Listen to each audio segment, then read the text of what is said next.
मी आज तुम्हाला तेल व तिखट न वापरता वर्षभर टिकणारे पारंपरिक टेस्टी तिळाचे लोणचे सांगणार आहे. त्यासाठी छान अशा कैऱ्या घेतल्या न पिकलेल्या आणि त्यानंतर त्याचे मोठे मोठे काप केले आणि त्यानंतर त्याचे छोटे त्या पाहिजे त्या साईजमध्ये काप केले. तुम्ही पाहिजे तर आजकाल बाजारातच तयार मिळतात, ती घेऊन आले. काप करून घेतले. तुम्ही घरीसुद्धा करू शकता. त्यानंतर त्यासाठी साहित्य अगदी कमी साहित्य ते लोणचं तयार होते. त्यासाठी 1 किलो लोणच्याला 1.5 वाटी तीळ पाहिजे आपल्याला. हे भाजण्याची वगैरे काहीच गरज नाही आहे. ते तसेच जाडसर भुकटा मिक्सरमधून काढून घ्यायचा. त्यानंतर पाऊण वाटी सोप घ्यायची, तीसुद्धा जाडसर काढून घ्यायची मिक्सरच्या भांड्यामध्ये. त्यानंतर 30 लवंगा घ्यायच्या,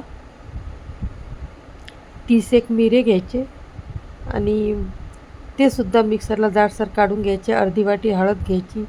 फक्त यामध्ये मिठाचे प्रमाण जास्त असते. याला जवळपास 1 वाटी मीठ मी घेतलेले.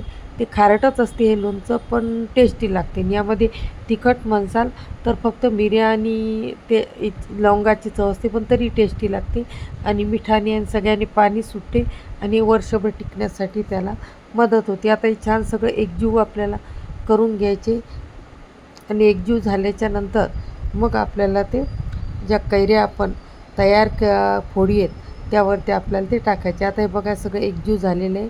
आता ज्या तयार फोडी आपण केलेल्या आहेत, पातेल्यामध्ये टाकलेल्या आहेत, त्यावरती आपल्याला हे सगळे टाकायचे आहेत. आता ह्या फोडी बाहेरून आणल्यावर कोणी धुवून घेतं आणि नंतर सुकवून घेतात, तर तुम्ही त्या स्वच्छ कपड्यांनी पुसून घेतल्या तरी चालतात, कारण तिथे मग तुम्ही धुवू नाही शकत. म्हणून स्वच्छ कपड्याने पुसून घ्या आणि मग त्याचा लोणच्यासाठी वापर करा. आता हे आपल्याला सगळं जे त्यामध्ये टाकले आपण फोडींवर ते तिळाचे मिक्सचर, ते सगळे मिक्स करायचे पूर्ण. अगदी त्या फोडीला सगळा हा मसाला जो आपण टाकलेला आहे तो लागला पाहिजे त्या मिठाचे. आणि ते झाकून ठेवायचे 2-3 दिवस आणि त्याला चमच्याने हलवत राहायचे. मग त्यानंतर त्याला पाणी सुटते आणि त्याचा रंगही चेंज होतो आणि लोणचे असे टेस्टी. आणि हे बघा लोणचे तयार झालेले आहेत.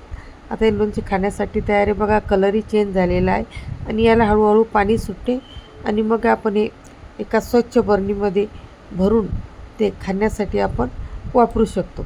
आता बघा लोणच्याचा कलरही चेंज झाला आणि किती सुंदर लोणचे दिसत आहे. हे खाण्यासाठी तयार आहे.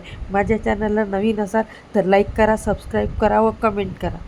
व हे लोणचे कोणी कोणी खाल्ले मला कमेंट बॉक्समध्ये नक्की सांगा. व तुमच्या भागातही असे लोणचे तयार केले का हे सांगा. व आजची रेसिपी कशी वाटते तुम्हाला.